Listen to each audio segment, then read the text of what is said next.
மாண்புமிகு அமைச்சர்களுக்கும் மதிப்பிற்குரிய சிறப்பு விருந்தினர்களுக்கும் அனைவருக்கும் என்னுடைய வணக்கம். ஒரு சில நிகழ்ச்சி மட்டும்தான்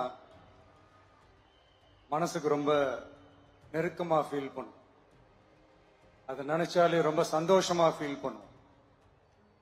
அப்படிப்பட்ட ஒரு நிகழ்ச்சி தான் இன்னைக்கு இந்த சிங்கப்பெண் சிறப்பு படைய தொடங்கி வைக்கிற இந்த நிகழ்வு. உண்மையிலே மனசுக்கு ரொம்ப நெருக்கமான ஒண்ணு, சந்தோஷமான ஒண்ணு. நம்ம பாட்டி, அம்மா, அக்கா, தங்கைகள், ஒவ்வொரு வீட்டில் இருக்கிற பெண் குழந்தைகள், இவங்க எல்லாருக்குமான பாதுகாப்பை உறுதி செய்வோம்னு சொன்னோம். ஆனா அது எலெக்ஷனுக்காக மட்டுமே கிடையாது. மனசிலிருந்து நிஜமா, உண்மையா, உணர்வு பூர்வமா சொன்னதுதான். பெண்களுக்கு எதிரான இந்த கொடுமைகள்ல நமக்கு எப்பவுமே 0 டாலரன்ஸ் தான். அதுல ரொம்ப உறுதியா இருக்கிறோம். சொன்னது எல்லாமே செய்யணும். கொஞ்சம் கொஞ்சமா, படிப்படியா அதை செயல கொண்டு வரணும். அதுல ரொம்ப தெளிவா இருக்கிறோம்.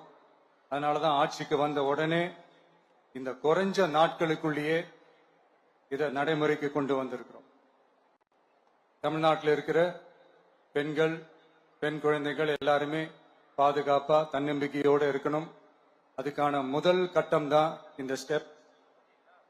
இது மனசுக்கு ஒரு மன நிறைவை கொடுத்தாலும், அதே நேரத்தில் பெண்களை பத்தின சில செய்திகள்லாம் கேட்கும் போது உண்மையிலேயே மனசு பதறுது, கண்ணு கலங்குது. அது கண்ட்ரோல் பண்ணவே முடியல. ஏன்னா நடக்கிற கொடுமைகள்லாம் யாருக்குங்க? நம்ம குடும்பத்தை சேர்ந்தவங்க தானே. எப்படி மனசு பதறாம இருக்கும்?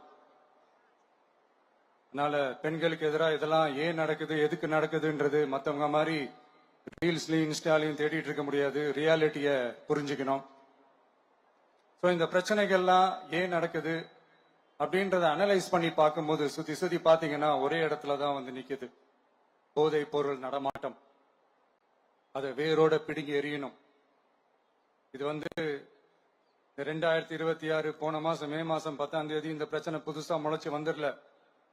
இது பல வருஷமா இருக்கிற பிரச்சனை. பல வருஷமா இதை கண்டுக்காம விட்டதுதான் அந்த வேர் இவ்வளவு ஆழமா பரவி இருக்குது.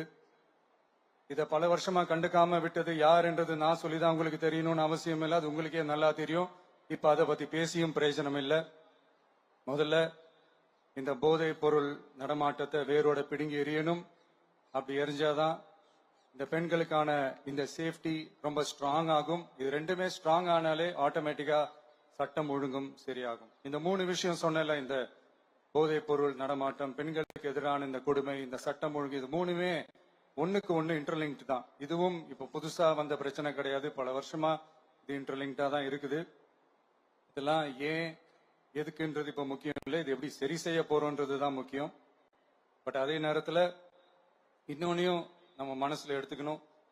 இந்த பெண் குழந்தைகளுக்கான இந்த பாதுகாப்பு இது வெறும் சட்டம் ஒழுங்கு சம்பந்தப்பட்டது மட்டும்தானா அப்படின்னு கேட்டீங்கன்னா இல்ல. இது சமூக ஒழுங்கும் சம்பந்தப்பட்டிருக்கு. சமூக ஒழுகல தனி மனித ஒழுங்கும் சம்பந்தப்பட்டிருக்கு. தனி மனிதன் ஒழுங்கா இருந்தாலே அந்த சமூகம் தன்னால மாறும். ஒரு கட்டுப்பாட்டோட, ஒரு பொறுப்பா இருந்தாலே இந்த மாதிரி பல பிரச்சனைகளை நம்ம கண்ட்ரோல் பண்ணலாம். படிக்கிற இடத்துல, வேலைக்கு போற இடத்துல, டிராவல் டைம்ல, ஆனா டெய்லி லைஃப்ல பயம் இல்லாம மரியாதையோட நம்ம பெண்கள் வாழணும். அதுக்கான ஒரு அட்மாஸ்பியரை நம்ம கிரியேட் பண்ணணும். அதுதான் நம்மளுடைய ஃபர்ஸ்ட் டார்கெட்டு. இவ்வளவு நேரம் நான் இதெல்லாம் ரொம்ப சாஃப்டா சொல்லிட்டு இருந்தேன்.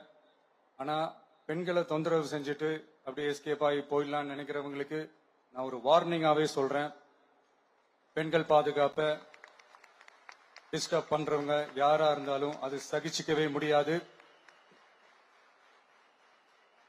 அவங்களுக்கான தண்டனைக்கான அந்த நடவடிக்கைகள் எல்லாமே போலீஸ் டிபார்ட்மெண்ட்ல இருந்து ரொம்ப கடுமையான ஒரு தண்டனையா இருக்கும். கடுமையான ஒரு நடவடிக்கைகளா இருக்கும். அந்த தண்டனை, அவங்களுக்கான அந்த சார்ஜ் ஷீட் எல்லாமே ரொம்ப ஃபாஸ்டா, ஸ்பீடா அது செயல்படுத்தப்படும். என்ன ஒண்ணு, அந்த ஸ்பீட்ல நிரபராதிகள் யாரும் தண்டிக்கப்பட்டிருக்கூடாது. இதையும் காவல் அதிகாரிகள் மைண்ட்ல எடுத்துக்கணும். தப்பு செஞ்சவங்களுக்கு மட்டுமே அந்த உண்மையான கடுமையான தண்டனை கோர்ட் மூலியமா வாங்கி தரணும். அப்பதான் அதை பார்த்து தப்பு செய்ய நினைக்கிறவங்களுக்கு கூட தப்பு செய்யக்கூடாதுன்ற அந்த ஒரு பயம் வரணும். இந்த சிங்கப்பெண் சிறப்பு படைக்காக நம் அரசு சார்பாக முதற்கட்டமாக 354 கோடிக்கு மேல நிதி ஒதுக்கப்பட இருக்கு. இந்த திட்டத்தோட இரண்டாவது கட்டமா இந்த படைக்காக மட்டுமே 2500 புதிய பணியிடங்கள் உருவாக்கப்பட உள்ளது.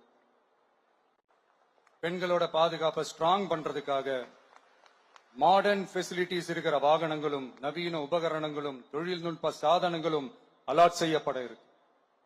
ஆல்ரெடி உமன் சேஃப்டிக்காக செயல்படுற அமைப்புகளுக்கு அடிஷனல் ஸ்ட்ரென்த் அண்ட் சப்போர்ட்டா இந்த சிங்கப்பெண் படை செயல்படுங்கிறத மீண்டும் வலியுறுத்தி சொல்ல விரும்புறேன்.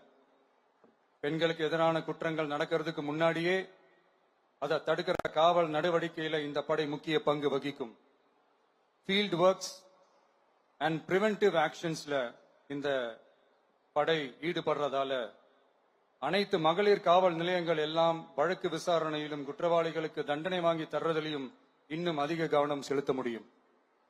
பெண்களை ஃபாலோ பண்றது, பாலியல் தொல்லை தர்றது, டார்கெட் பண்ணி திரும்ப திரும்ப தொந்தரவு செய்யறது, பெண்கள் கடத்தல் முயற்சி, பப்ளிக் பிளேஸ்ல அசிங்கமா நடந்துக்கிறதுக்கு பஸ்ல தொல்லை தர்றது, கூட்டத்துல பெண்களுக்கு தொல்லை தர்றதுன்னு இது மாதிரி தப்ப தடுக்கிறதுல ரொம்ப முக்கியமா இந்த சிங்கப்பெண் படை செயல்படும்.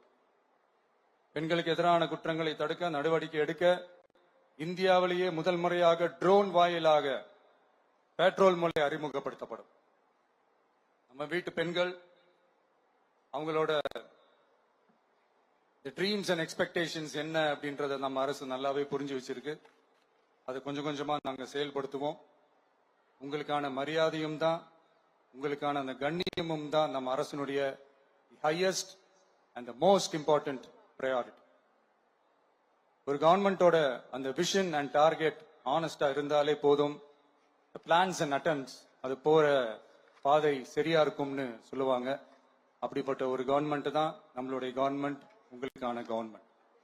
இந்த ஷார்ட் ஸ்பேன்ல இந்த சிங்கப்பெண் சிறப்பு படைய நடைமுறைக்கு கொண்டு வந்து இதுக்கு ரொம்ப கடுமையா உழைச்ச காவல்துறை அதிகாரிகளுக்கும் பணியாளர்களுக்கும் இந்த நேரத்தில் என்னுடைய பாராட்டுகளை தெரிவிச்சுக்கிறேன். இந்த நேரத்தில் என்னை பொறுத்த வரைக்கும் ஒரு கவர்மெண்டோட முதல் சக்சஸ், முழு சக்சஸ் இன்ஃப்ராஸ்ட்ரக்சரோட வளர்ச்சியிலையோ பொருளாதார வளர்ச்சியிலையோ மட்டுமே இல்லை, அந்த ஸ்டேட்டோட பெண்களும் குழந்தைகளும் மரியாதையா வாழ்றாங்களா அப்படின்றதுல தான் அந்த கவர்மெண்டோட முழு சக்சஸுமே இருக்கு. அதோட சேர்ந்ததுதான் மற்ற எல்லா வளர்ச்சியும். அதுலயும் நாங்க கவனம் ஃபுல் கான்சென்ட்ரேட் பண்ணுவோம். கான்பிடென்டா இருங்க, நல்லதே நடக்கும், வெற்றி நிச்சயம். மீண்டும் சந்திக்கும் வரை நன்றி, வணக்கம்.